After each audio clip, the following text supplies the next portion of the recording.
convidamos novamente ao palco Karen, Kenner, Edson e Ed René para um momento de conversa que será mediado pela jornalista e escritora Pétria Chaves. Pétria é âncora da Rádio CBN, apresenta o programa Revista CBN e lançou recentemente o livro Escute Teu Silêncio. Recebam com carinho nossos convidados e boa conversa! Me sinto em casa, Ed. Obrigada pelo convite. Bom, como teve a apresentação, eu sou Pétria Chaves, eu sou jornalista. Me sinto uma grande privilegiada de estar aqui com vocês nessa manhã. Na verdade, eu falo que o jornalismo, para mim, ele funciona, na verdade, como um álibi. Eu falo que eu sou jornalista e eu posso me infiltrar nos ambientes mais inspiradores que eu jamais poderia imaginar. Bom, sou jornalista, sou uma curiosa, sou muito apaixonada pela vida. Estou como jornalista e eu acho que uma das minhas características ao longo dos meus 20 anos como profissional é acreditar muito na humanidade e no poder da palavra, da boa palavra. E como a gente precisa, com a comunicação, construir um mundo melhor, com boas palavras e boas intenções. Então é por isso que eu estou muito honrada de estar aqui com vocês hoje. Sou uma grande admiradora do trabalho do Ed. Já levei o Ed algumas vezes no meu programa. Acompanho de perto o trabalho. E eu acho que faz um trabalho muito bonito para a construção de uma sociedade melhor. Eu fiquei eletrizada com as conversas que nós tivemos aqui de manhã, com a Karen, com o Kenner e o Edson. Fiz muitas anotações, quero muito jogar para vocês algumas perguntas, mas como a proposta aqui, a provocação do Ed, né, a respeito do se orgulhar do Evangelho, eu, como uma curiosa, hoje quero fazer perguntas para vocês, como uma interessada em entender a vida de vocês, e como essa questão proposta pelo Ed do Evangelho, ela se traduz no dia a dia. Então eu vou começar essa conversa com uma pergunta para vocês três, a respeito de qual é, na sua prática de vida, o Evangelho que te orgulha e qual é o Evangelho que te envergonha. Karen, pode começar? Bom dia. Ei, gente, bom dia novamente. Bom, eu acredito que responder essa pergunta caminha muito na direção daquilo que nós já começamos a conversar a respeito. O Evangelho, e eu não chamaria de Evangelho, eu acredito que é uma deturpação dele. O Evangelho que me envergonha é justamente aquele que não entende que as considerações antropológicas que vem fazendo, vem, na verdade, falseando a mensagem que pretende proclamar. Quando eu falo isso, parece assim muito complicado, mas eu vou mostrar para vocês que, na verdade, não é. Tudo que a gente faz tem na sua base aí, tem subjacente uma concepção do que é o ser humano. Tudo, absolutamente tudo, todas as ciências se nutrem de alguma forma de concepções antropológicas e a teologia não é diferente. A nossa prática pastoral não é diferente. Então, eu me envergonho muito quando nós não entendemos aquilo que está pressuposto no texto bíblico, no sentido de que homens e mulheres igualmente são imagem e semelhança do divino. Me envergonho quando a gente usa outros textos para falsear a noção que está presente nesse. Quando nós tomamos outros textos bíblicos e os articulamos de maneira, eu diria, espúria, para dizer o mínimo, e a gente se esquece de algo que é essencial, e eu não gosto da palavra essencial, mas em termos de fundamental, da nossa fé, que é a dignidade humana. E aí existem uma série de elaborações doutrinárias, de práticas pastorais, que vêm falseando essa noção de igualdade que é bíblica. Ela nada mais é do que bíblica. Então esse é o Evangelho, e quando eu digo isso, né, eu acho que já me fiz entender que eu não chamo isso de Evangelho, é uma deturpação dele, é desse que eu me envergonho. Mas eu fico extasiada com o Evangelho, efetivamente, que é aquele que dignifica pessoas as mais variadas e de situações as mais precárias, onde você imaginou que não poderia brotar nada e brota, floresce. Eu me orgulho desse evangelho, eu me orgulho da conduta de Jesus para com as mulheres, me orgulho da conduta de Jesus para com todo marginalizado. Então, desse evangelho eu tenho muito orgulho. E isso é muito interessante dizer, porque ao longo da minha trajetória de pesquisa, nos lugares nos quais eu circulava, as pessoas achavam estranho que eu fosse cristã, porque o que elas conheciam sobre evangelho era justamente uma série de deturpações dele. Então elas falavam: como você fala tanto sobre direito de mulheres e é cristã? Porque o cristianismo, ele nada mais é do que um grande pai do sexismo, na perspectiva dessas pessoas. E aí, fazer as pessoas entenderem que existe uma mensagem poderosa, dignificante, e que essa mensagem é o verdadeiro evangelho, me orgulhava muito. E segue me orgulhando todas as vezes que eu tenho a possibilidade de falar a respeito disso.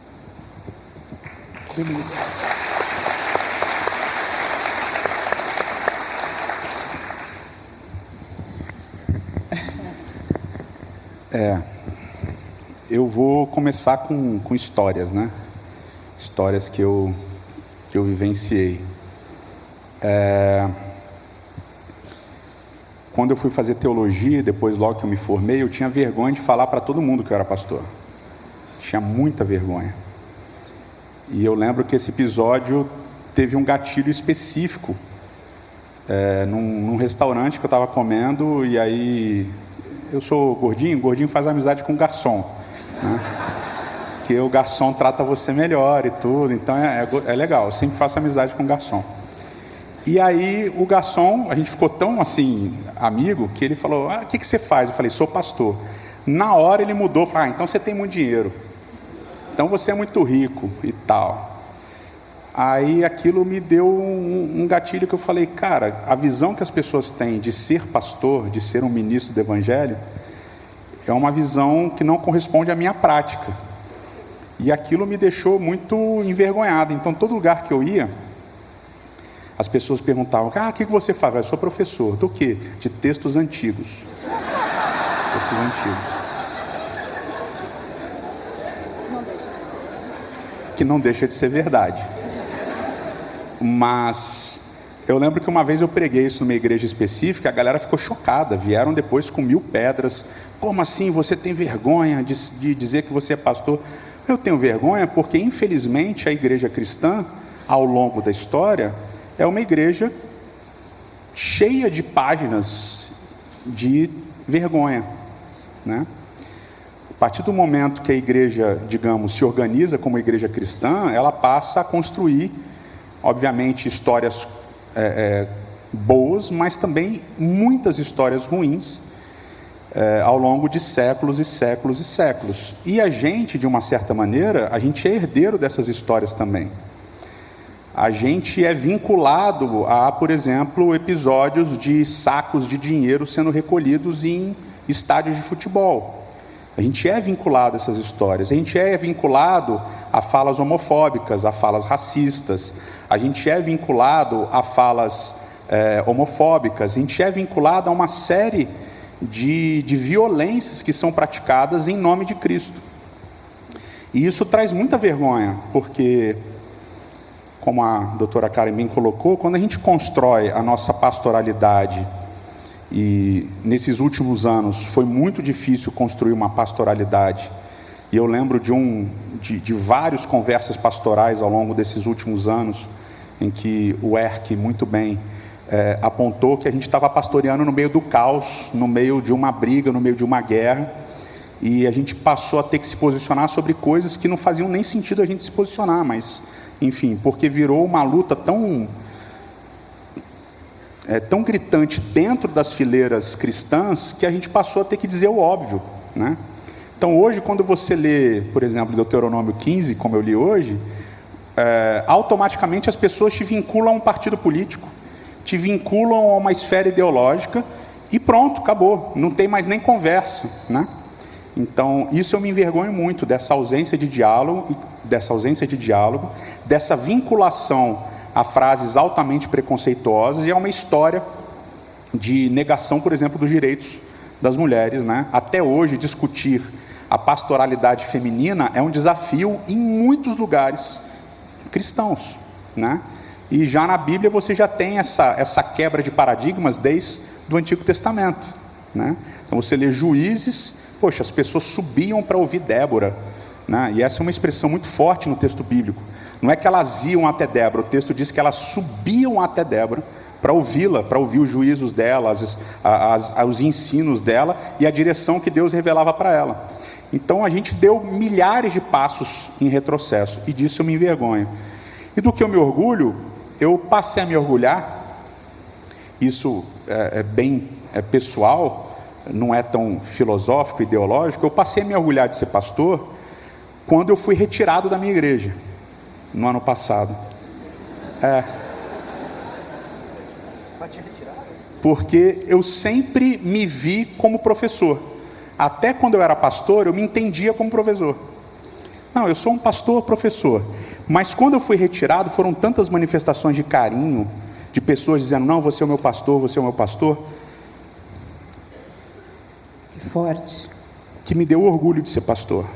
Me deu orgulho de pertencer a esse evangelho.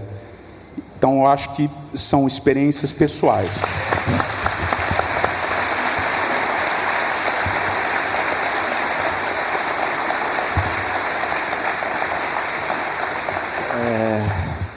Bom dia mais uma vez a quem chegou depois aí. Bom, do que me orgulho do Evangelho? Eu pastoreio, hoje estou pastoreando uma igreja que é na periferia do Rio de Janeiro, lá na zona oeste, na frente de uma comunidade, e entre ali Sulacap, Realengo. Até hoje a gente não sabe direito se nós estamos em Realengo ou Sulacap, mas é a zona oeste do Rio de Janeiro, a igreja Betânia.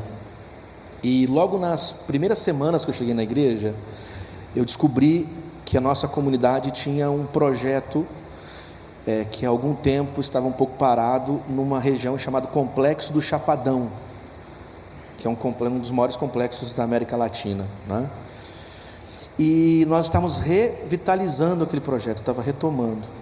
E quando eu chego na igreja, tinha umas 10 irmãs de mãos dadas, orando e chorando, e felizes, e pulando, assim, sabe? Parecia mesmo uma roda pentecostal, assim, tal, uma igreja batista. E eu perguntei para o pessoal, o que está acontecendo? E elas todas estavam com a camisa amarela, que era exatamente a cor daquele projeto que estava sendo retomado, que é a Casa Amarela, a igrejinha. Eu fiquei pensando, o que é? Que força é essa que produz tanta alegria em alguém, como se eles estivessem conquistando uma coisa para si, mas no fundo estavam retomando um projeto que ajuda crianças que diretamente não tem nenhuma relação familiar com elas, não está no contexto da vida delas, mas que de alguma maneira, por servirem essas crianças, o coração dessas mulheres se enchia de tanta euforia. Desse tipo de evangelho eu não me envergonho. Pelo contrário, tenho maior orgulho que cria esse tipo de olhar sobre o mundo. Para mim isso é poderoso demais. Nenhum outro discurso tem esse poder, eu acho. Só o evangelho é capaz de produzir uma coisa como essa. E me envergonho, na verdade tem me envergonhado de uns anos para cá, que não é o evangelho, né, Karen? É um jeito de interpretar o evangelho que vai determinando quem é de Cristo e quem não é, por conta da sua escolha político-partidária. Isso me mata de vergonha.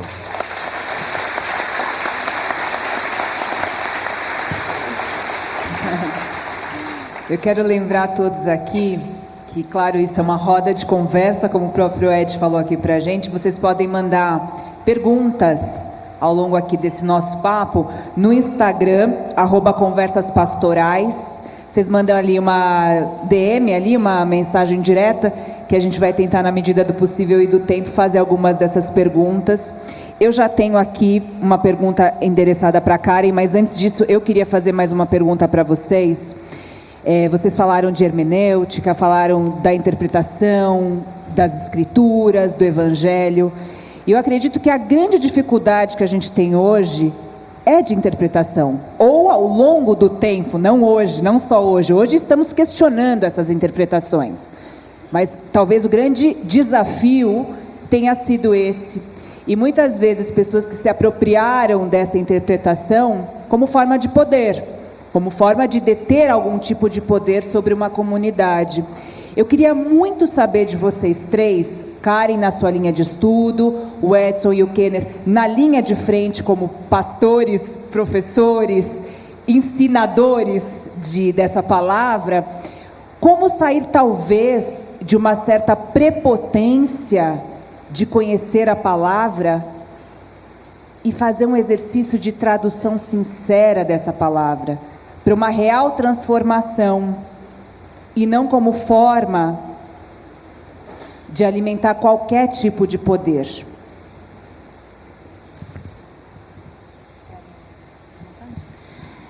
Então, gente, essa pergunta evoca aí uma série de questões altamente complexas. Aqui no Brasil, nós temos a predominância de um modo de leitura bíblico-teológica conhecida vulgarmente como fundamentalismo. Tendo dito isso, eu acho que não sei se é tanto, acaba sendo uma questão de prepotência as nossas interpretações e as interpretações com as quais a gente tem contato, mas eu acredito muito que está muito vinculada à noção de que essas interpretações não são de fato interpretações. O fundamentalismo, ele faz efetivamente isso, ele faz com que os textos bíblicos sejam vistos como a palavra em si mesma, a palavra de Deus pura ali, e nesse sentido todos os textos de maneira isolada detêm plena autoridade. Então eu posso recortar a bel prazer qualquer texto, retirando do seu contexto literário, do seu contexto sociopolítico e também retirando aí do horizonte do leitor. Só que as pessoas que fazem isso, primeiro, elas, na maior parte das vezes, elas não estão muito cientes de que elas estão fazendo isso. Elas pura e simplesmente aprenderam nas suas comunidades de fé que esse é um modo correto de se ler a Bíblia. Eu leio e o que está escrito diz tudo aquilo que precisa ser dito. Só que esse texto não foi endereçado a mim nem a você. Nós não somos os interlocutores originais desses textos, então eu preciso me munir do máximo de informações a respeito deles, se eu quero de fato entendê-los. Só que aí, quando a gente vê a qualidade da educação bíblico-teológica dessas comunidades de fé no Brasil, a gente entende por que as pessoas não têm acesso a uma leitura diferente dessa que a gente vê sendo feita, fundamentalista, pinçada. Isso tem um nome complicado, mas eu gosto sempre de dizer, porque ele é um nome complicado, mas que se refere a algo que você conhece muito bem, dicta probanda. Quando a gente fica fazendo aquele esqueminha de caixinha de promessas, você possivelmente conheceu vários versículos pinçados ali como se fossem um horóscopo gospel. Você tem a mensagem de Deus para o seu dia naquele dia, né? Para o seu dia. E aí, isso se torna uma prática persistente de como nós acessamos o texto bíblico. Só que essa prática persistente, ela ignora o que vem antes e depois do texto, em termos literários. Ela ignora que o ambiente sociopolítico daqueles interlocutores não é o meu. Gente, se a gente pensar em Novo Testamento, para dizer o mínimo, uns 20 séculos de distância entre aqueles escritos e nós. O que aconteceu em 20 séculos? Muita coisa. Estamos falando de uma diferença cultural absurda, de culturas coletivistas, enquanto nós estamos inseridos numa cultura pós-industrial, numa cultura individualista, que não entende uma série de dinâmicas daquele ambiente sociopolítico.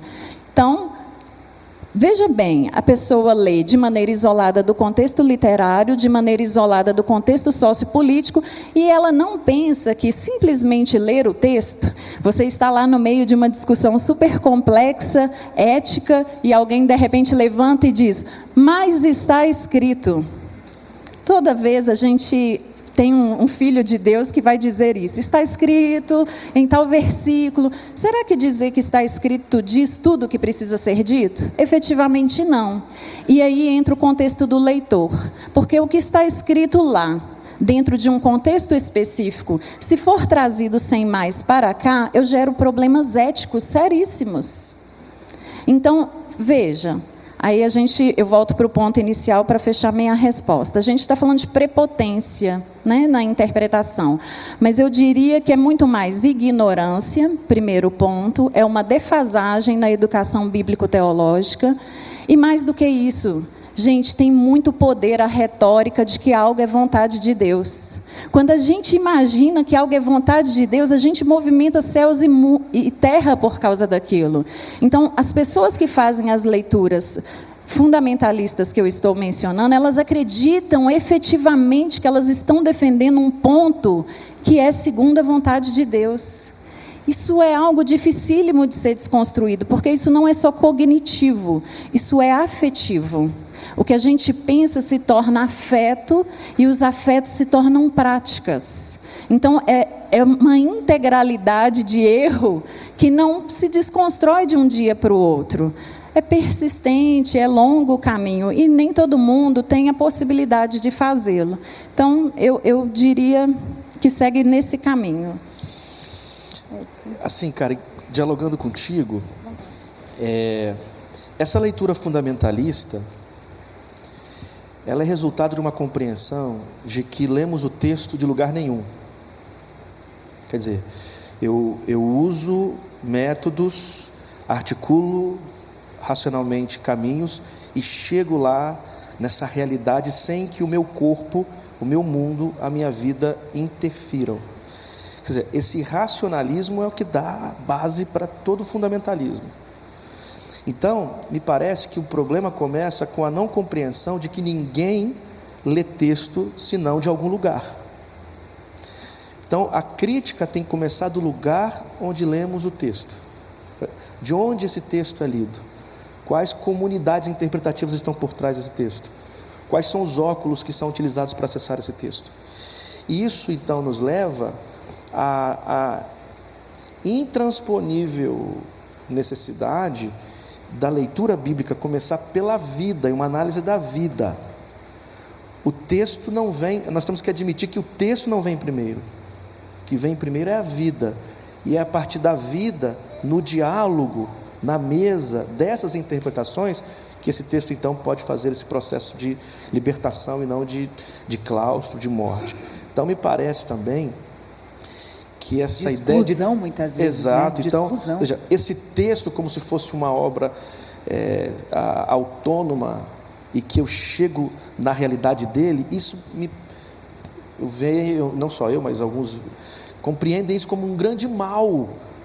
Por quê? Porque é a vida que importa. A vida é o lugar de start e o texto vem para dialogar com isso. E quanto mais coletiva e na mesa fazemos isso, melhor.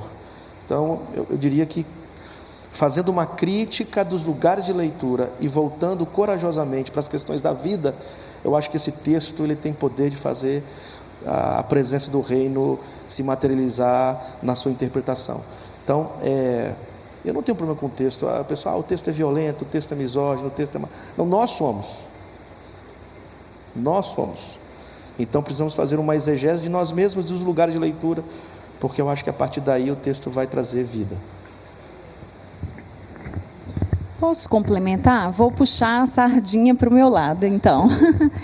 E aí é muito interessante quando você fala isso, que a gente parte muito de um racionalismo na maneira como nós interpretamos o texto bíblico, e se a gente considera em termos da história da interpretação, a história da teologia, ela tem aí também uma massividade de uma... Não estou dizendo que ela exclui completamente, tá? Sempre houve mulheres presentes na construção das comunidades de fé.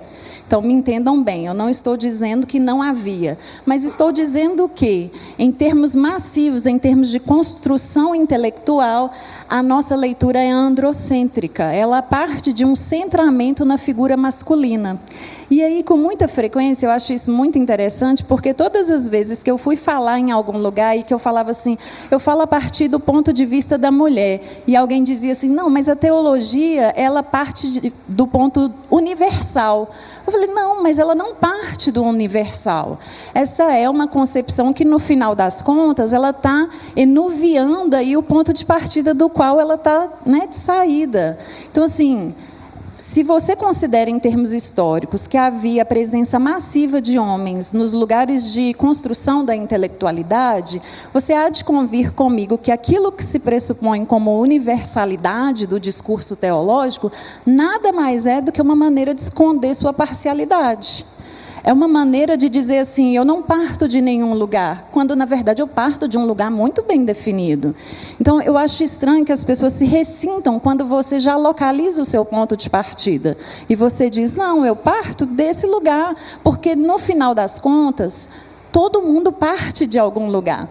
Não existe esse não lugar, não existe essa leitura que seja isenta, não existe essa neutralidade interpretativa. A gente olha a partir da nossa constituição de gênero, da nossa constituição social. Você vai me dizer que um pobre e um rico olha para um texto bíblico da mesma forma?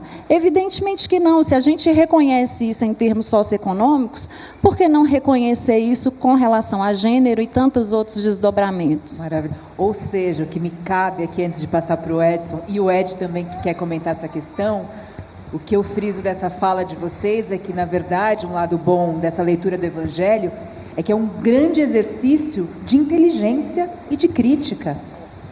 Deve ser um exercício de inteligência e crítica, de não só aceitar, mas o tempo inteiro dialogar, que é o que nos torna humanos. Edson.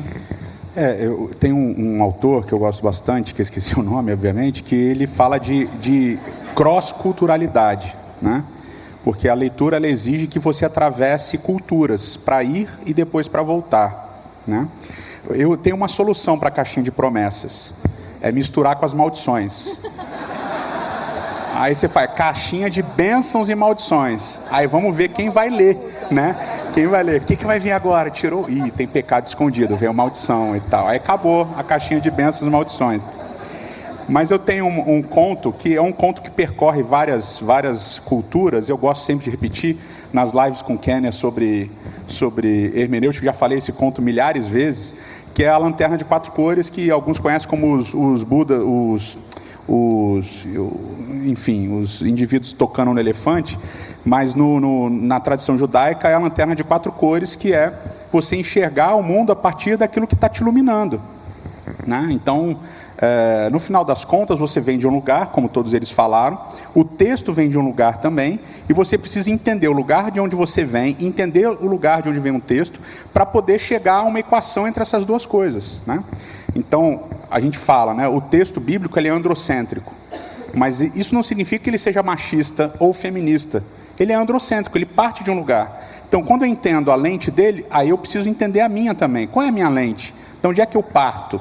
De que tradição eu estou vindo? De que tipo de leitura eu venho também? E entender até as suas metodologias que você usa, porque as pessoas acham que existe uma metodologia uniforme, né?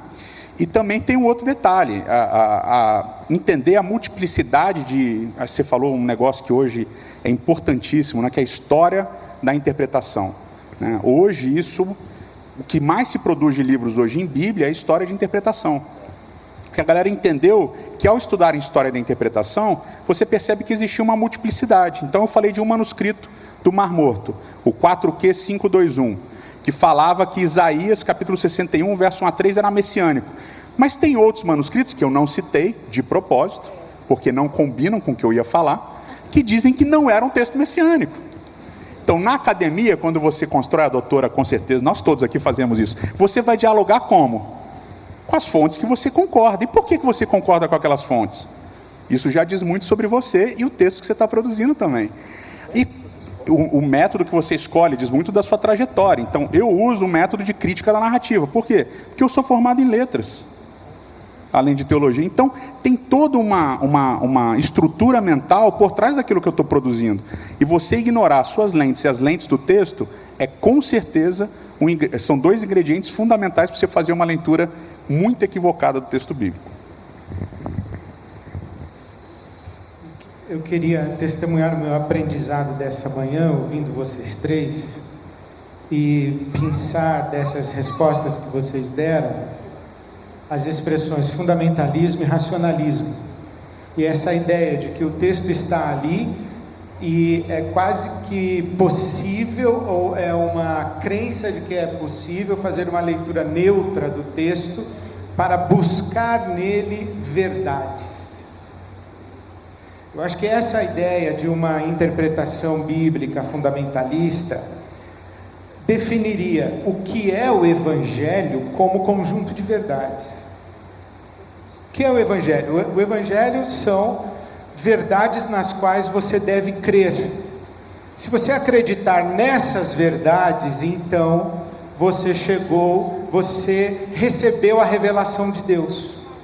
E o texto bíblico é a fonte onde você vai buscar essas verdades, racionalmente.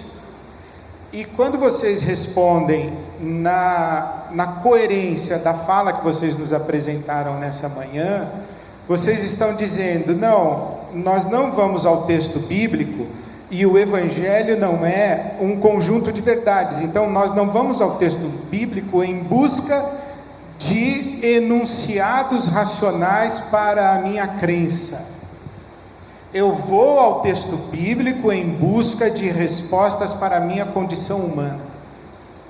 Então, quando Kenner diz que Jesus abre o ouvistes o que foi dito, eu porém vos digo, trazendo uma nova interpretação da lei, ou uma interpretação mais profunda, colocando a vida humana como valor a ser preservado, né? Quando Edson diz que Jesus abre o seu ministério público dizendo: o Espírito do Senhor está sobre mim e me mandou, me capacitou, me autorizou para anunciar boas novas aos pobres, colocar em liberdade os cativos, anunciar o ano do jubileu.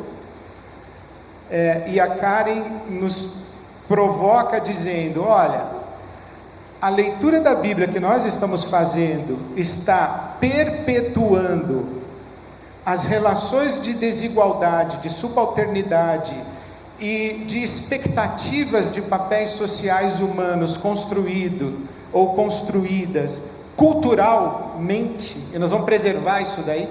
Dizer, para vocês, o Evangelho não é um conjunto de verdades, é uma qualidade de relação humana a partir da condição humana de quem vai ao texto e de quem recebe o próprio Evangelho de um Deus solidário, Deus que sofre, o Deus solidário com a condição humana. E eu queria sublinhar isso, que isso é pastorear. Pastorear e ir ao texto bíblico não é você buscar verdades e dizer assim: olha, você é X, então o versículo para você é Y. Mas e o meu dilema humano? Aí é um problema seu, não interessa o seu dilema humano, porque a palavra de Deus é a palavra de Deus, é inegociável. Eu não vou ao texto bíblico assim, eu vou ao texto bíblico de uma maneira quase que transgressiva. Eu vou ao texto bíblico tentando levar a ele o dilema humano diante do qual eu estou, às vezes e geralmente o meu próprio, ou das pessoas com quem eu estou interagindo, e eu quero encontrar na Bíblia uma porta de saída desse labirinto onde a pessoa está. Eu não quero encontrar uma verdade para aumentar a angústia dessa pessoa que agora, no seu sofrimento, na sua dor, na sua dificuldade, agora ela tem uma coisa que ela tem que acreditar e que não faz o menor sentido, e um padrão moral ao qual ela deve se submeter e que também na experiência dela não faz o menor sentido. Então nós estamos com essa leitura racionalista, fundamentalista e essa maneira de olharmos e tratarmos o texto bíblico, nós estamos traindo o espírito da revelação e perpetuando a relação de opressão que é feita em nome de Deus e em nome da palavra. E isso parece ser um grande desafio que nós temos hoje para o Brasil, para a nossa comunidade chamada evangélica. Ninguém falou ainda, eu queria falar. Veja que eu não respondi aquela pergunta lá do me envergonha e do coisa, mas uma das coisas que me incomoda muito na minha tradição religiosa é o exclusivismo nosso. Quem não concorda conosco, quem não tem as mesmas crenças que nós temos, quem não acredita igual a gente, vai para o inferno, ou se converte ou deve ser eliminado. A Bíblia Sagrada diz que Deus não tem prazer na morte do pecador, mas nós temos. Nós temos. O nosso mundo, ele é maniqueísta, ele é bem e mal. Nós, é claro, estamos do lado do bem. Ele é luz e trevas e nós estamos do lado da luz. E a Palestina está do lado das trevas. Por que toda a cobertura de imprensa atual dessa guerra é: Israel tem direito a se defender? Por quê? Porque Israel é branca, porque Israel é judaico e é berço do cristianismo, porque Israel está próximo da cultura ocidental, da tradição cristã, e a Palestina, o povo árabe, equívoco de leitura, não é branco, é islâmico e muçulmano e é inimigo da fé cristã e inimigo do Ocidente.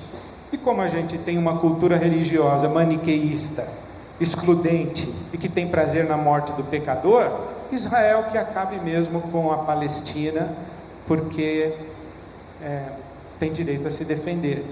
Então veja como a maneira como nós construímos o nosso imaginário religioso, os nossos conceitos, no fundo vai nos levar para a reflexão sobre a nossa condição humana e o que é que nós estamos fazendo no mundo. Uau!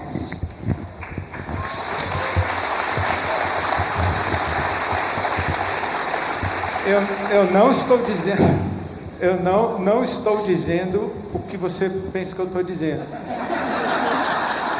Veja bem.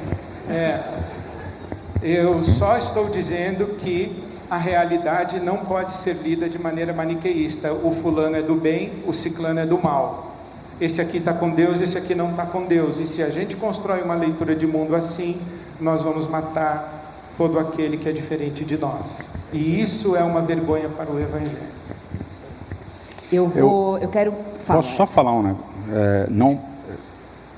Não é uma construção. Você vê isso no próprio texto bíblico. Isso que o Erk acabou de falar, você vê isso no próprio texto bíblico.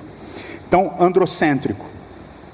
Quando vocês entrarem na terra, Números, final do livro de Números, que eu vou dar para vocês, e o pai, o patriarca da família morrer, então vocês vão dividir a terra a partir dos filhos assim, assim, assado. Leitura androcêntrica. Aí as filhas de Zelofade falam assim: vem cá, nosso pai morreu, só tem mulher, e agora? Como é que vai ser essa divisão? Aí vai lá Moisés: pois é, não sei. Ele podia falar assim: não, já era, se lascaram, vocês são mulheres, não tem chance. Não, vamos consultar o Senhor. Mas está escrito que só pode para os filhos homens. Ele deu essa lei. Não, mas vamos consultar o Senhor. Vai lá, consulta o Senhor. Deus fala assim: pois é, realmente, vamos mudar isso daqui? Não, vocês têm direito à terra, tal. Então essa leitura, esse buscar verdades, né? Como você colocou, que são definitivas e tal, não está nem no texto bíblico. É dinâmico o tempo todo.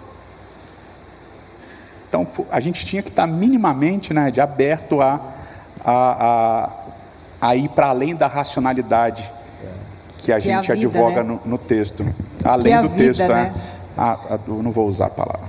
Eu sei que a gente já está passando para outra questão, mas o Edson indicou isso no Antigo Testamento, na Bíblia Hebraica. Mas quando você olha a forma como o pessoal do Novo Testamento interpreta a Bíblia Hebraica, essa galera talvez não passaria numa aula de exegese histórico-gramatical e histórico-crítica, porque não estão preocupados com a intenção do autor, não estão nem aí preocupados com o sentido original. Paulo, quando pega, como qualquer outro judeu, né, quando pega o texto bíblico, vai para o texto bíblico preocupado com como esse texto pode significar para a comunidade, para que a comunidade dê conta dos seus dilemas, e dilemas históricos, sociais, estabelecidos, né? Você vê Paulo lendo a tradição de Gênesis, você fica atordoado assim, porque ele pega Gênesis, os temas mais caros de Gênesis, e transforma esses temas caros com os óculos cristocêntricos para responder às questões da comunidade em Corinto, e sem peso na consciência, sem estar sentindo violar os dias de festa, sem estar ali com peso na consciência, porque supostamente está violando o texto. O que parece que Paulo se preocupava com outro tipo de violação, quando o texto, em sua materialidade, era usado para beneficiar um grupo e prejudicar outros. Então, uma hermenêutica canônica. A hermenêutica canônica, ela faz o texto uma obra aberta. Uma obra aberta.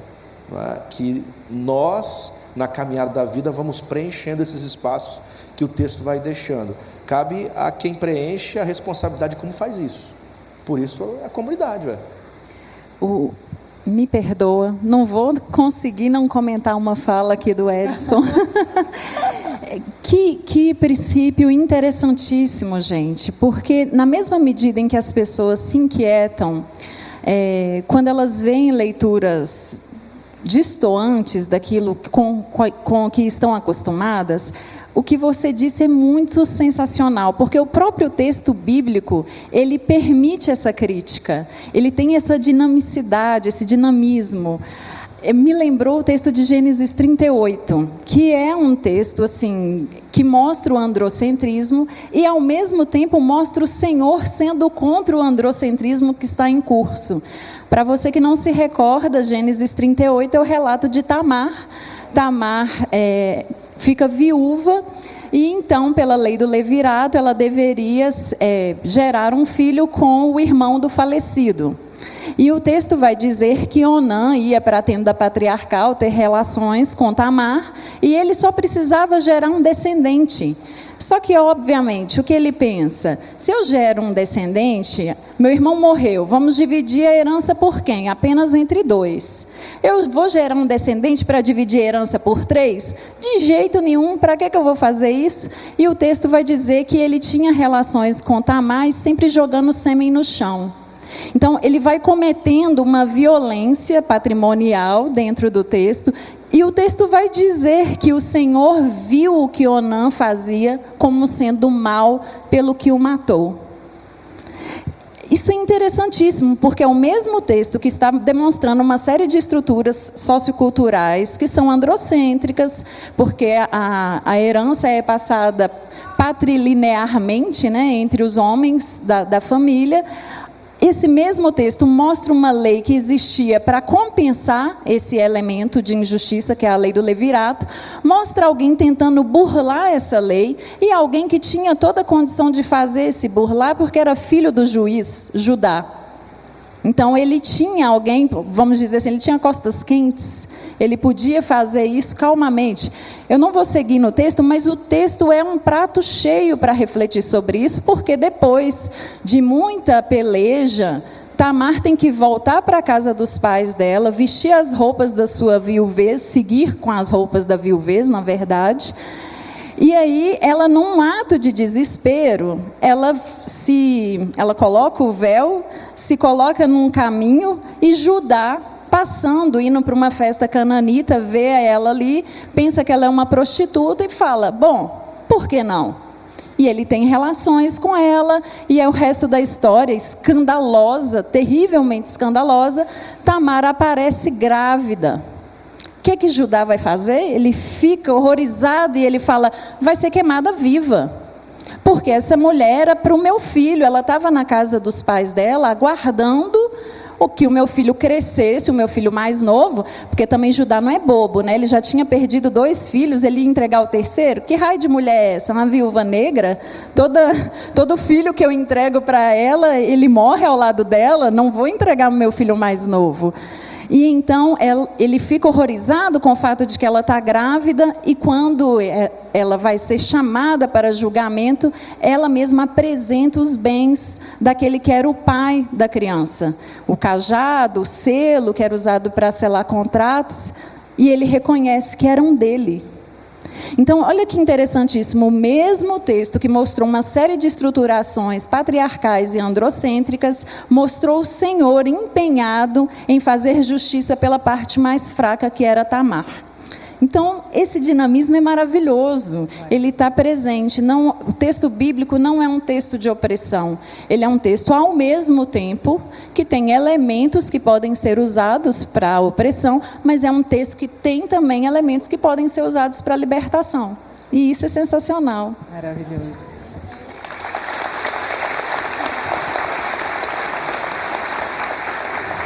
Eu tenho muitas perguntas para fazer, mas vocês também. Estão chegando muitas perguntas aqui no @conversaspastorais, né, na direct message. Então eu vou fazer algumas. Eu vou começar com uma que foi dirigida para Karen e depois, na sequência, uma que foi dirigida para todos, tá bom? Então eu quero só a palavra da Karen para essa pergunta aqui. É o seguinte: você tem esperança para a evolução do papel da mulher de Deus, pastora, teóloga, pastora principal, implantadora de igrejas no Brasil?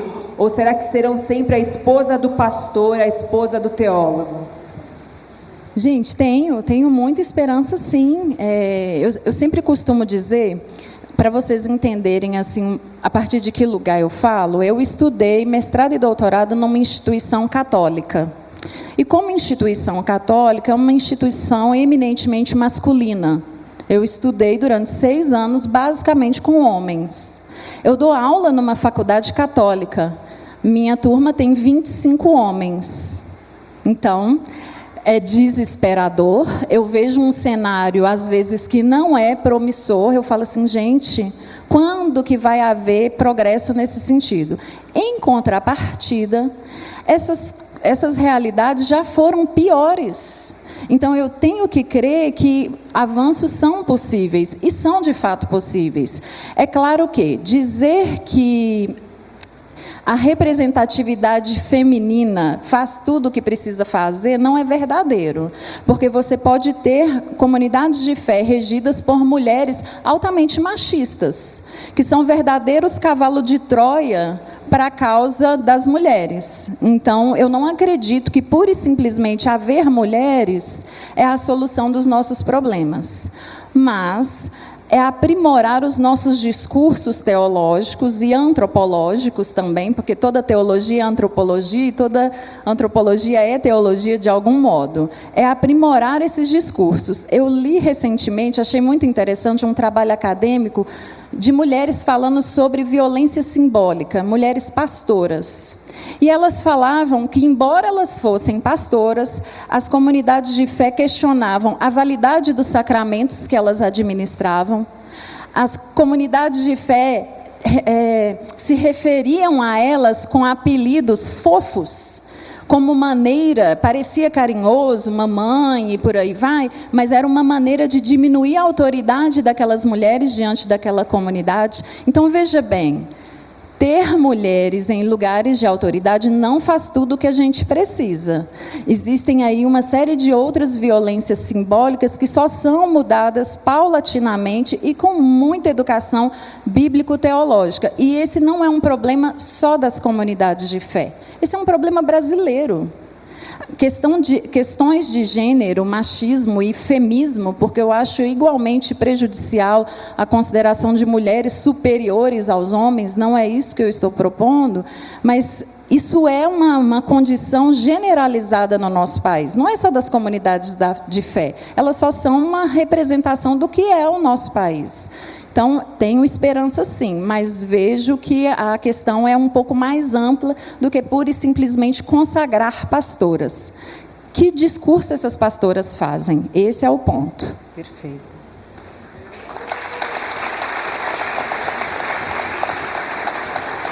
Agora a pergunta é dirigida para todos vocês.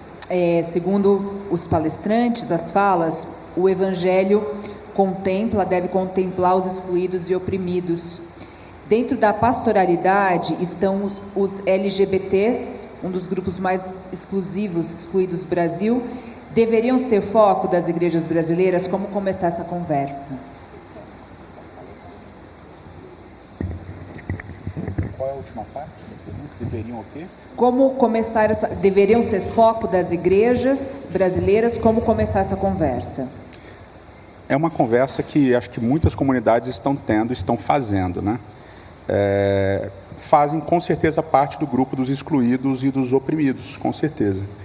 Mas a dinâmica social também está presente no grupo LGBT, né? A dinâmica de que você branco, classe média alta, é muito mais respeitado enquanto LGBT do que quando você é negro de periferia. Então, eu acho que não é eleger um grupo como prioritário de uma mensagem, mas todos os grupos, né? E a questão é que isso foi eleito, o grupo LGBT foi eleito como um alvo de ataque de parte do cristianismo, tá? Assim como outras questões ideológicas foram eleitas como parte principal de ataques de grupos cristãos. Mas a gente continua desconsiderando o pobre no sentido mais simples da palavra, né? Então, a maior parte das nossas igrejas de periferia, os pastores estão lá lutando para conseguir, nossas igrejas que eu digo cristãs, né, no sentido geral, né, a igrejinha pentecostal da favela, a igreja batista que o pastor trabalha por amor e tal, eles estão lá lutando para tentar ajudar, mas não acho que eleger um grupo prioritário é a resposta. Essa discussão, eu acho que ela se torna muito teórica quando essas pessoas são tratadas como conceito. Eu acho que LGBTQIA+, são pessoas como todos nós somos. A igreja é para todas as pessoas. A igreja, ela tem que ter uma mesa aberta para todas as pessoas. E quando as pessoas se achegam, você começa a perceber que aquilo que te parecia estranho é mais comum do que você imaginava. Quando você começa a ouvir os dilemas e sentir as dores, os preconceitos vão se esvaziando. Não tem preconceito que suporte a mesa. Eu acredito demais no espaço da igreja como espaço capaz de produzir a mesa. E quando a gente abre a mesa para todas as pessoas, eu acho que isso torna o lugar da igreja possível para qualquer um.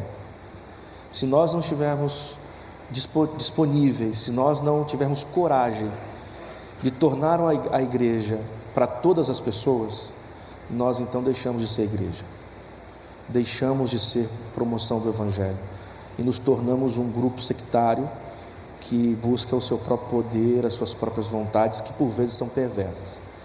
Eu acredito na mesa, eu acho que a mesa é o lugar que torna possível a presença de todos. A pergunta foi, né, como começar? Qual seria a porta de entrada?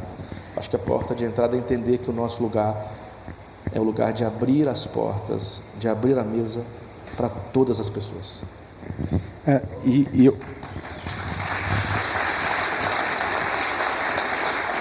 Quando você fala abrir a porta, né, você já coloca que elas estão lá fora. Esse é um problema que a gente precisa reconhecer. Elas estão lá fora. Vários grupos de pessoas estão lá fora, incluindo o público LGBT, né, ou as pessoas LGBT.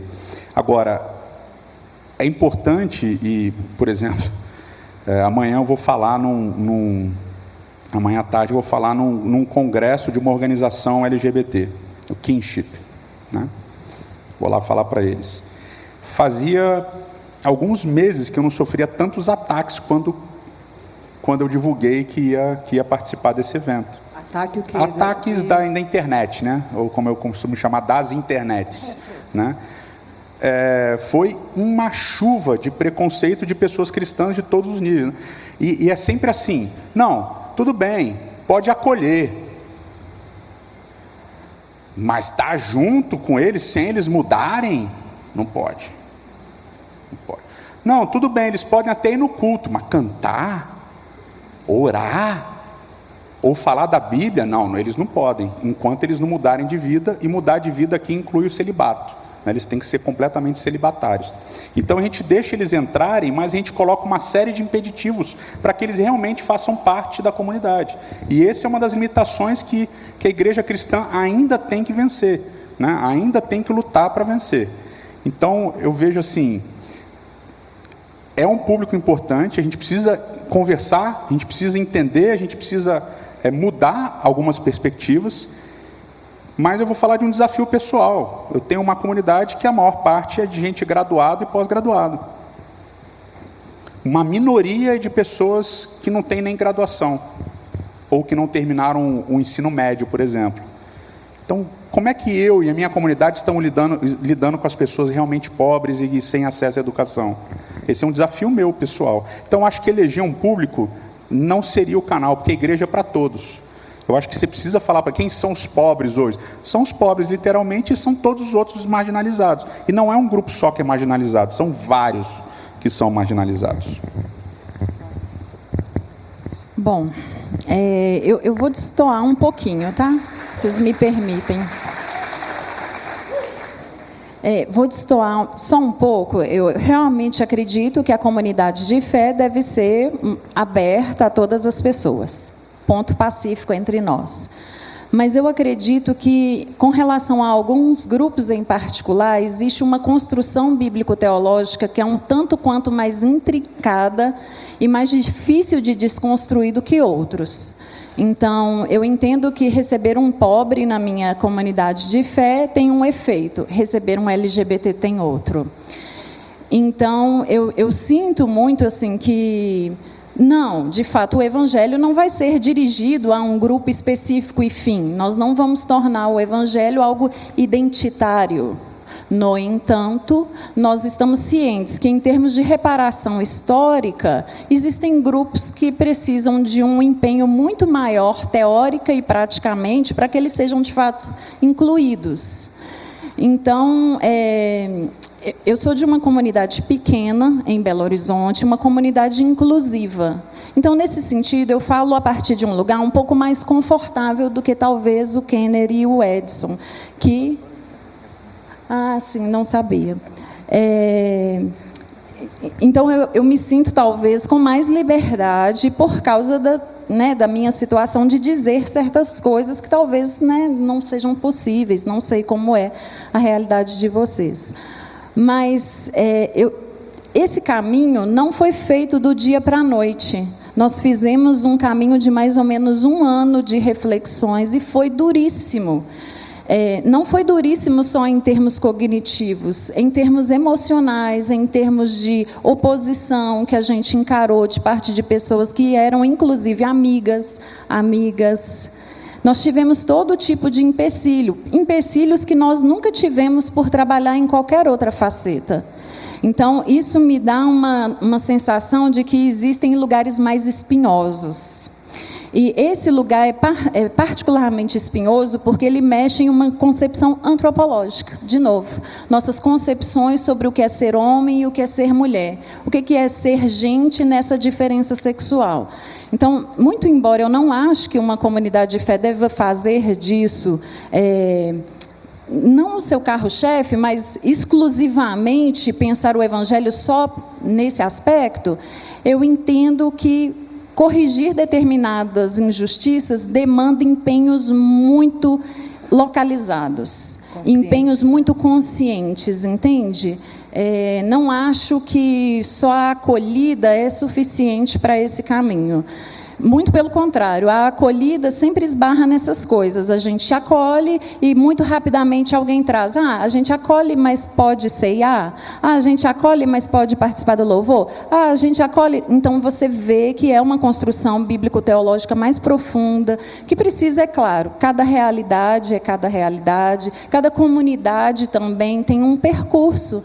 Eu não acho que as pessoas vão fazer o mesmo caminho, que elas vão seguir da mesma forma, na mesma velocidade, mas ainda sinto que que questões de gênero, em geral, são questões assim, que tocam sensibilidades muito profundas da nossa sociedade, e quando vem para a igreja, torna necessário um esforço muito consciente e articulado para a correção. Perfeito.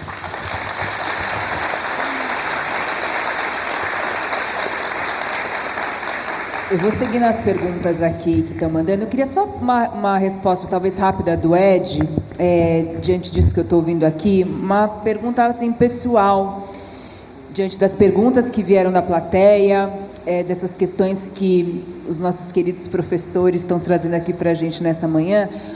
Ed, por que tantas vezes a igreja ou o local do sagrado, e acho que também é um dos motivos da nossa discussão aqui de hoje, ele é muito mais um lugar de julgamento, ao invés de uma escola da vida, de um lugar que eu vou para aprender a ser uma pessoa melhor. Muitas vezes a religião, não estou falando só da evangélica aqui nesse caso, estou fazendo uma pensata aqui realmente profunda e pessoal. Por que a religião tantas vezes é o lugar do julgamento, ao invés de ser justamente a ferramenta para o nosso aprimoramento pessoal?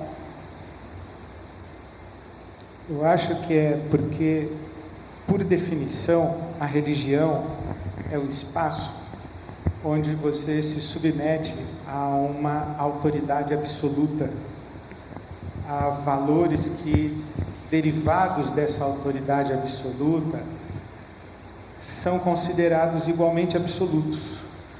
Deus é aquilo em nome de quem nós fazemos sacrifícios absolutos.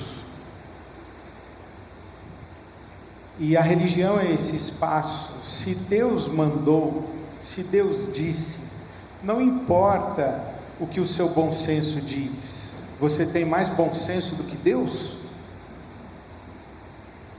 Se a vontade de Deus é essa, se o Deus Criador ordenou o mundo assim, você quer ocupar o lugar de Deus e ordenar o mundo à sua imagem e semelhança?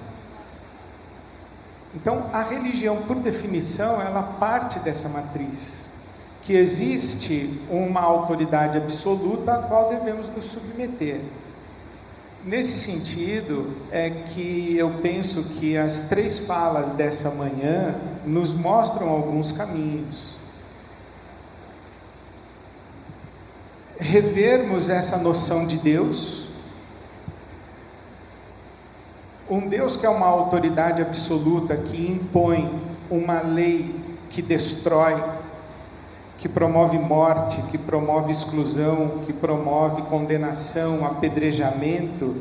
Esse Deus não é o mesmo Deus que o Kenner falou para nós hoje de manhã. O Deus que o Kenner falou para nós hoje de manhã é o Deus que sofre, com quem sofre. Nesse sentido que eu penso que o Evangelho é superação da lógica religiosa. E a superação da lógica religiosa implica uma profunda ressignificação do imaginário a respeito do divino. Quem é Deus? Como é Deus? Onde eu percebo Deus? Se tudo é Deus, nada é Deus. Se tudo pode, então não tem critério nenhum. Então tem algum critério. E o Evangelho traz uma profunda ressignificação do critério a partir da própria ressignificação da imagem do divino.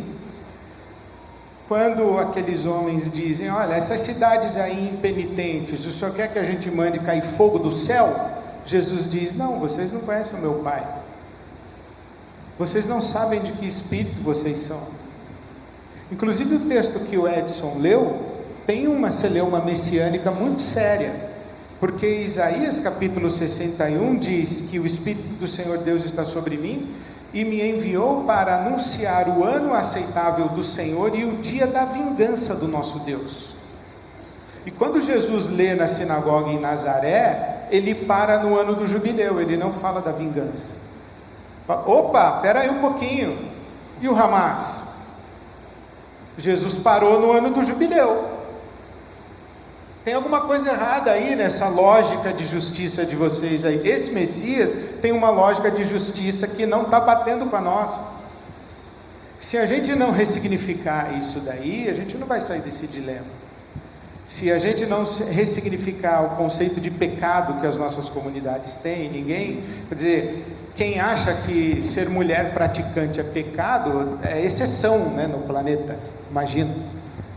Que acha que ser negro é pecado, é exceção no planeta. Ser pobre é pecado, é exceção no planeta. Mas quem acha que ser homoafetivo praticante é pecado, é a regra da igreja evangélica. Então a gente tem que lidar com o conceito de pecado. E o conceito de pecado vem desse senso de autoridade, que nós temos a autoridade divina. Ou a gente relê esse Deus, a maneira como esse Deus exerce a sua autoridade e a maneira como nós interpretamos a sua lei, ou nós vamos continuar praticando todos esses pecados que estamos denunciando aqui.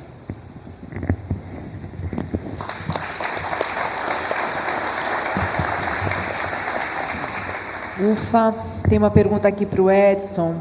muito legal aqui. Cresci aprendendo que qualquer pessoa pode acessar a Bíblia e entendê-la.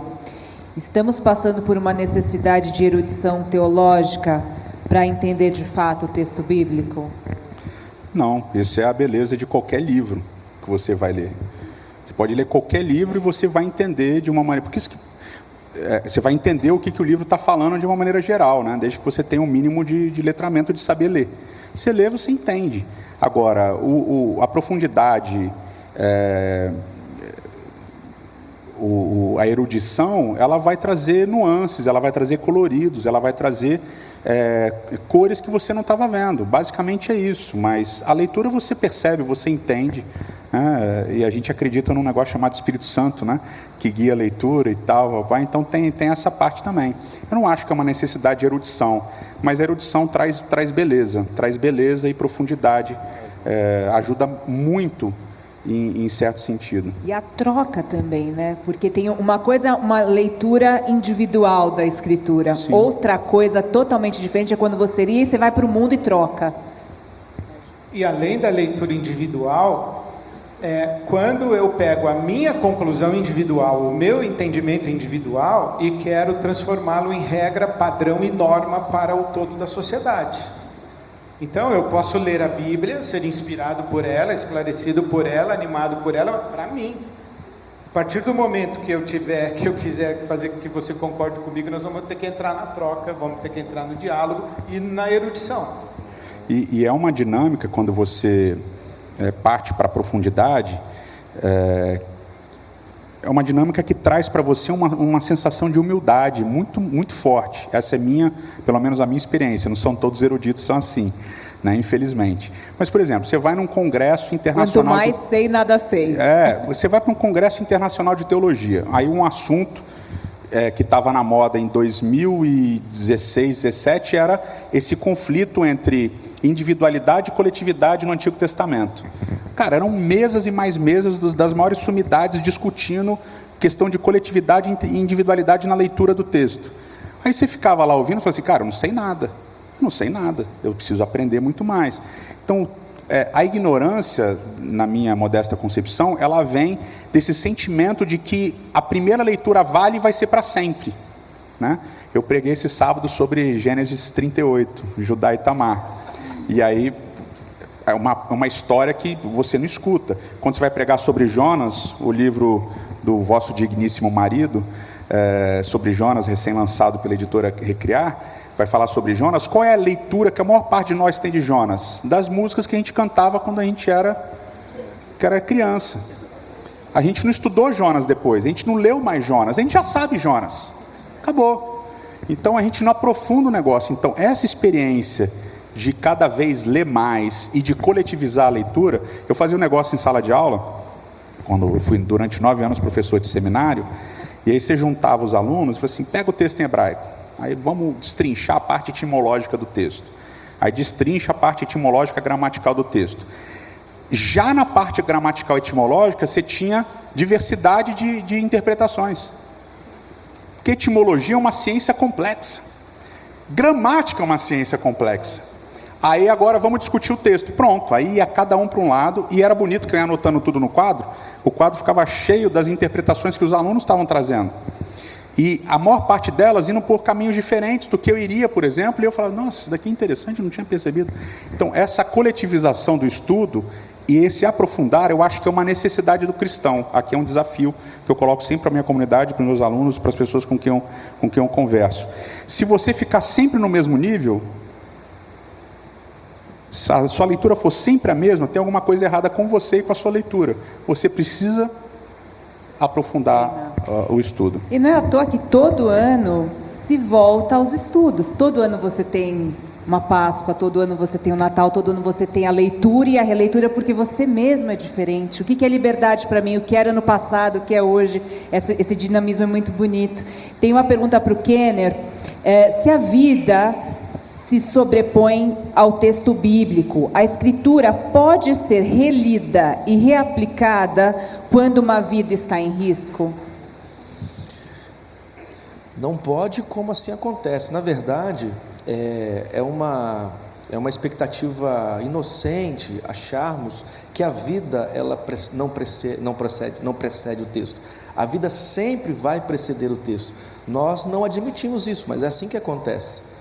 Quando você vai em direção do texto, há uma coisa que precede esse texto. Você, tua história, tuas memórias, teus dilemas, as tuas coletividades. Eu estava falando da leitura individual, e é interessante porque as mais individuais ou as mais profundamente pessoais leituras sempre serão coletivas, porque mesmo que a gente não dê conta disso, mas é sempre um sistema, um projeto que determina o jeito como você lê. Então a leitura é sempre coletiva, a leitura é sempre interdiscursiva, a leitura é sempre plural. Você está dentro de uma rede, e essa rede você não sai dela para ler o texto bíblico, e essa rede é a vida. Então, aonde está a beleza do texto então? E os riscos? Porque realmente isso pode produzir uma série de aberrações. Então, quando você escolhe aquilo que Jesus escolheu, por exemplo, para mediar essa leitura, os dilemas, as dores, as fragilidades, eu acho que o texto vai ficando mais bonito, esse texto vai se tornando mais transformador e vai produzindo o que o Senhor Jesus indicou que deveria produzir: ressurreição. Maravilhoso. Tem aqui uma questão que eu vou... Desculpa. Sim? Mas é que Jesus faz isso quando ele conta a parábola do bom samaritano. Eu te sussurrei aqui. Ele conta a parábola do bom samaritano. Ele mostra que teve quebra de lei. A lei foi quebrada, né? A gente discutiu com o Newton Bonder ano passado. O sábado isso daí foi criado para o homem, não o homem exatamente. para o sábado. Então ele fala assim, o sacerdote e o levita passaram e não ajudaram o cara. Por quê? Porque tinha uma lei que dizia que eles não podiam. Aí Jesus fala assim: a lei não importa nesse caso, importa a vida. É basicamente isso. Então, perfeito, Kenner, como sempre.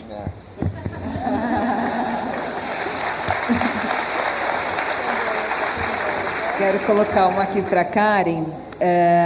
Volta à questão LGBT, mas de uma maneira muito bonita aqui, que é o seguinte: como apregoar o Evangelho de Cristo a pessoas LGBT que já estão tão machucadas por conta de um Evangelho distorcido, quais podem ser as práticas para que eu gostei muito dessa frase que foi mandada, qual a prática para que esse Evangelho volte a gerar amor?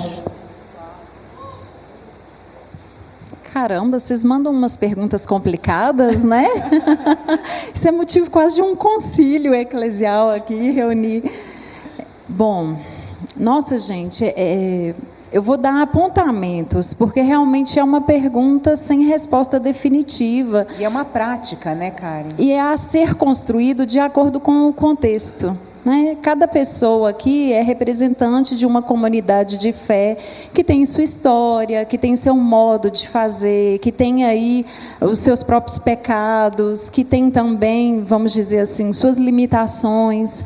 Então, assim, as receitas, e aqui coloco entre aspas, a palavra receita é terrível, mas as receitas que eu dou aqui podem não funcionar tão bem na realidade eclesial na qual você vive. Então vamos tentar rascunhar, pelo menos, o que a gente imaginaria aí que seria interessante. Como professora, obviamente, eu acredito sempre no papel da educação bíblico-teológica. Eu não estou dizendo com isso que não existam outras frentes de luta. Existem, são variadas.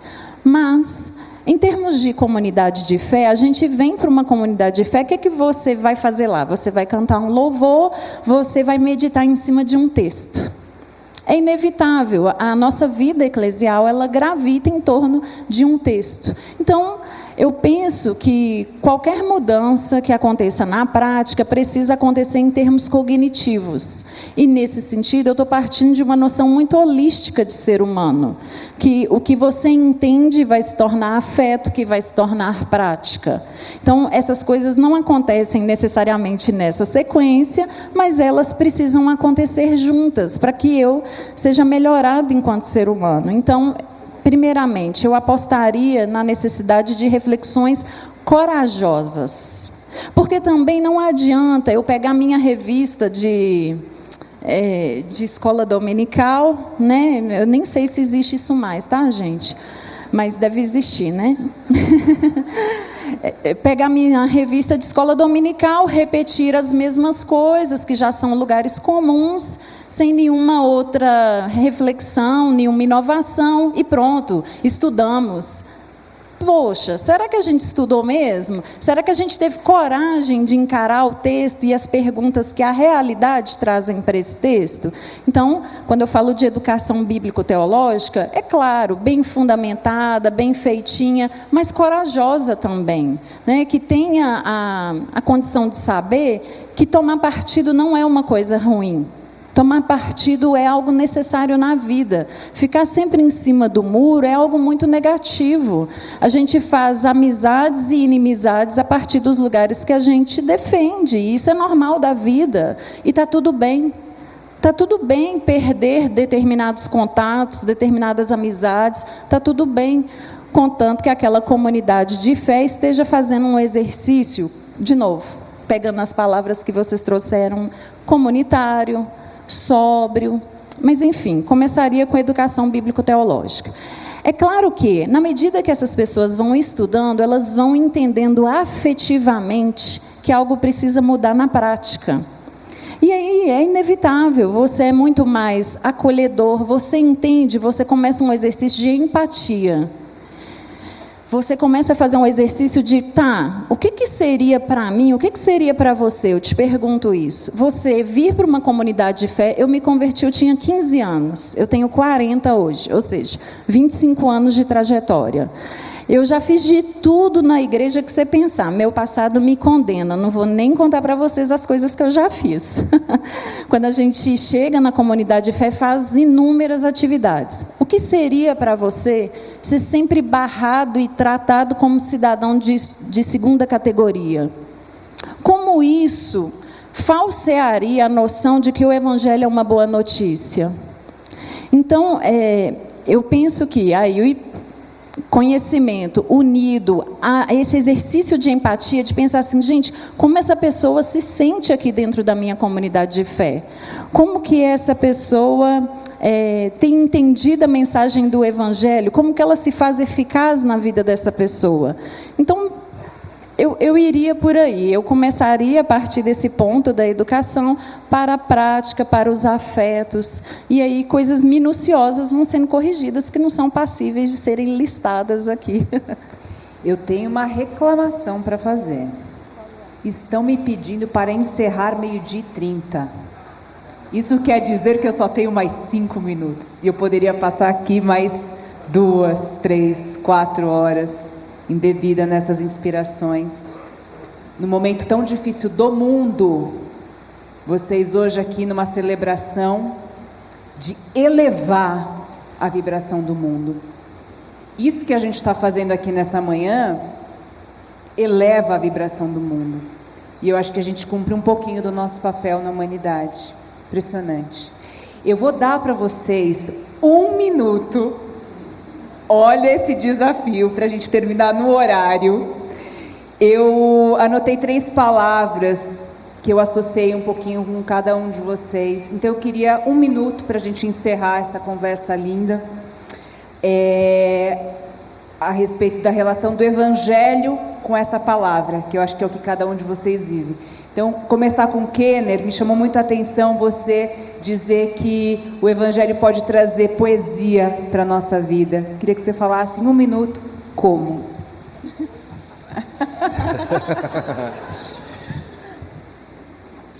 Poesia é a capacidade de imaginarmos o mundo de forma bela, né? O poeta, ele torna o mundo mais bonito. Eu acredito que o Evangelho, mediado pela vida de Jesus, faz com que concebamos e faz com que interpretemos o mundo a partir de perspectivas mais belas, especialmente nas relações humanas. Por isso que é poesia.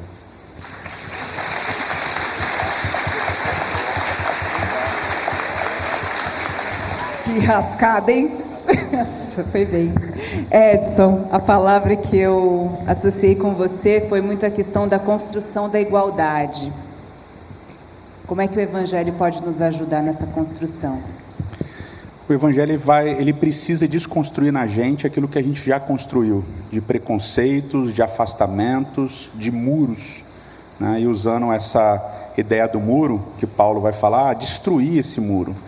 Mas para a gente destruir esse muro, a gente precisa entender que a gente construiu, que ele está presente, que ele faz parte de onde a gente veio, de quem a gente é, do que formou a gente, e entender que a gente construiu, e entender cada tijolinho que a gente colocou nesse muro, é importante para que o Evangelho venha e vá tirando cada um desses tijolinhos para fazer com que a nossa vida seja não mais muro, mas uma ponte para acessar as pessoas, acessar a beleza, né, e a poesia que existe no outro lado, nas outras pessoas e assim por diante.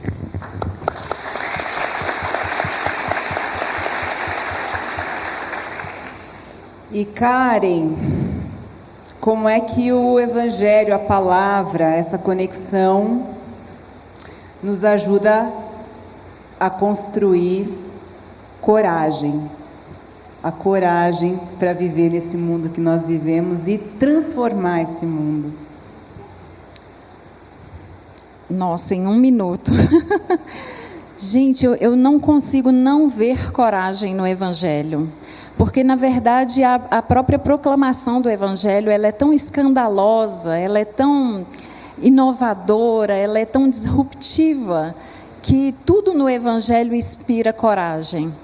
Mas inspira coragens variadas, coragem para voltar para os seus, para reconstruir, coragem para perdoar, coragem para desfazer, coragem também para abandonar, coragem para romper. Então, eu acredito que o Evangelho por si só, ele já é essa mensagem que evoca o tempo todo. Como que eu posso dizer isso de maneira assim tão simples? Ele evoca o tempo todo que coisas precisam ser mudadas, e mudar é sempre um desafio. Então, a coragem está aí, mas para me refazer enquanto ser humano também, não só para construir. Me lembro Jeremias aqui, vou na sua área, me lembro Jeremias sendo convocado por Deus para a sua vocação. É dito para ele que ele estava sendo convocado para arrancar, derribar, mas também construir. Então, o Evangelho é isso, é uma coragem para perceber o que precisa ser reconstruído e também o que precisa ser destruído.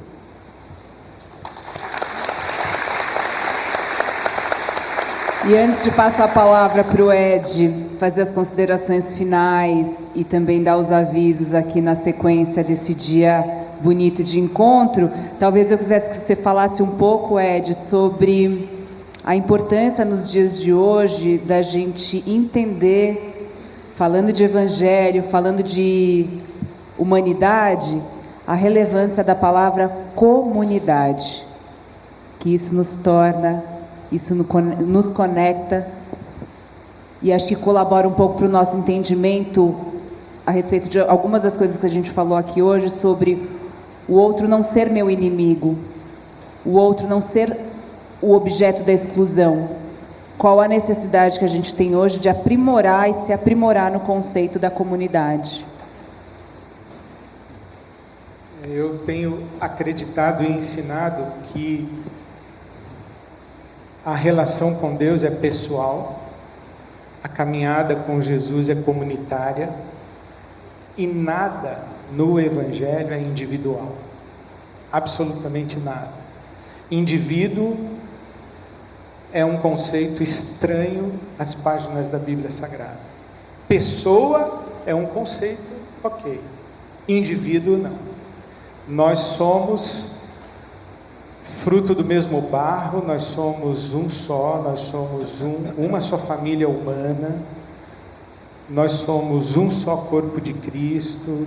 Tudo na Bíblia Sagrada aponta para o fato de que nós somos um. E a beleza do Evangelho, que fala de um Deus em 3 pessoas, né, que o poeta quer entender como um só Deus, ao mesmo tempo é 3, a unidade divina é plural. Essa é a leitura do Evangelho. É o Pai, o Filho e o Espírito Santo. A unidade plural. Isso é a família humana. Quando Deus nos cria a sua imagem e semelhança, ele nos cria uma unidade plural. Portanto, tudo é comunidade. A pergunta que eu acho que está presente na nossa época é: qual é o tamanho da nossa comunidade?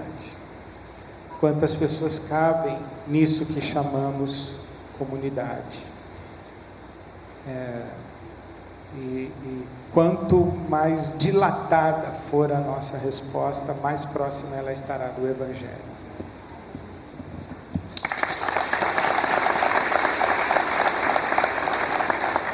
Só tendo a agradecer o presente, e eu gosto muito dessa palavra presente, porque ela traz a ideia de presença. Então a ideia de estar presente aqui com vocês, aprendendo tanto com essa comunidade e me sentindo super parte da comunidade também. Obrigada e bom dia a todos. Muito obrigado mais uma vez, Kenner, Edson, Karen, por nos provocarem nas primeiras conversas do nosso congresso dessa manhã. Obrigado, Pétria.